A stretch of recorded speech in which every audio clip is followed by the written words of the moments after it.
उससे ये आशंका लग रही है कि इसमें बड़ी धांधली होने की शुरुआत की है, क्योंकि कोई जो प्रमाण पत्र चुनाव आयोग ने कहा है कि ये देना पड़ेगा, वो प्रमाण पत्र मांगे नहीं जाते नागरिकों के पास, सिर्फ फॉर्म के ऊपर साइन करवा के ले रहे हैं। कोई उसकी रसीद नहीं देते, कोई उसकी मिलने का सबूत कि आपने अपना फॉर्म पेश किया है उसका भी सबूत नहीं देते। और जो लोग पूछते हैं कि भाई क्या हमारी शिनाख्त हो गई, तो उनको कहा जाता है आपका नाम तो ऑलरेडी दर्ज है। तो ये प्रक्रिया के पहले ही अगर लोगों के नाम दर्ज है तो फिर ये प्रक्रिया क्यों की जाती है? आशय क्या है इसमें? और इसलिए बेईमानी की बदबू आ रही है इसमें से। और आजादी के बाद ये पहली दफा है जब चुनाव आयोग की ईमानदारी पे प्रश्न उठाया जा सकता है। सुप्रीम कोर्ट ने भी अपना शक जाहिर किया है कि हमको भी शक होता है कि आपकी नीयत ठीक नहीं है, इसलिए उन्होंने प्रश्न पूछे चुनाव आयोग। मैं इसके ऊपर एक सुझाव आपको देना चाहता हूं। क्यों ना इस गांव की ग्राम सभा में आप लोग आपकी जो वोटर लिस्ट है उसकी शिनाख्त आप खुद करें। आप सारे जो वोटर हैं उनको प्रमाणित करें कि भाई इस सूची में हमारे गांव क्षेत्र में, ग्राम सभा के क्षेत्र में जो सूची है उसमें जो वोटर दर्ज है वो सारे के सारे सही है और जीवित है और वोट करेंगे, वोट करने के लायक है। अगर इस गांव में ये ग्राम सभा में ये करके दिखाया तो जो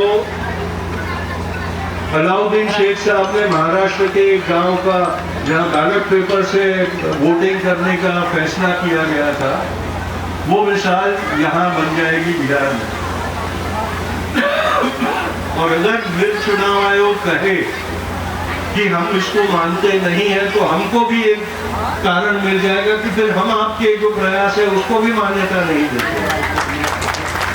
बापू ने ये कहा था कि हिंदुस्तान की सत्ता गांव की पंचायत के पास होनी चाहिए और वो सत्ता गांवों से उठकर लोकसभा तक जानी चाहिए। लोकसभा से गांवों तक आने वाली ऊपर से नीचे वाली सत्ता का पिरामिड नहीं चाहिए, नीचे से ऊपर जाने वाली ताकत होनी चाहिए। ये मौका है कि ग्राम सभा अपनी आजादी का ऐलान कर सके। बापू ने कहा था कि मैं चाहता हूं कि भारत देश ऐसा बने जहां स्वतंत्र और स्वयं निर्भर गांव का एक तंत्र बने और उसका एक प्रजासत्ताक बने। तो ये जो ताकत है ग्राम सभा की, और ये मौका है वो ताकत दिखाने का।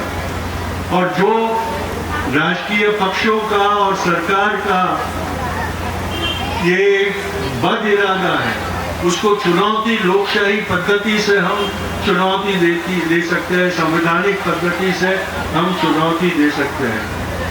वीरपुर की ग्राम सभा अगर ये करके दिखाती है तो चुनावी व्यवस्था में क्रांति का श्रेय वीरपुर को मिल सकता है। और मैं ये गुजारिश करूंगा वीरपुर की ग्राम सभा से कि ये ग्राम चुनाव मतदार सूची प्रमाणित करने का पहला प्रयत्न भारत के अंदर वीरपुर से किया जाए। वीरपुर सॉरी, हम शहरी लोगों की जबान ठीक नहीं होती ना। ये एक जरूरी बात है क्योंकि लोकतंत्र में लोगों के अधिकार को वंचित करने की जो सरकारी प्रयत्न आजादी के बाद लगातार किए जा रहे हैं, उनके खिलाफ नागरिकों के आवाज को बुलंद करने वाली मुहिम की शुरुआत वीरपुर से हो सकती है। बिहार के अंदर अगर ये 5-10 गांवों में ग्राम सभाओं में अगर हो जाए तो भारत की सरकार की नींद उड़ जाएगी। चुनाव आयोग सहम जाएगा कि अब हम मनमानी नहीं कर सकेंगे और बिहार का चुनाव सही मायने में लोगों के अभिप्राय, लोगों के मताधिकार का प्रमाण बन के रह जाएगा। ये हमें करना होगा। इसी तरह हम क्रांति ला सकेंगे। इसी तरह बिगड़ी हुई व्यवस्था को सुधारने के काम का आगाज हम कर सकेंगे।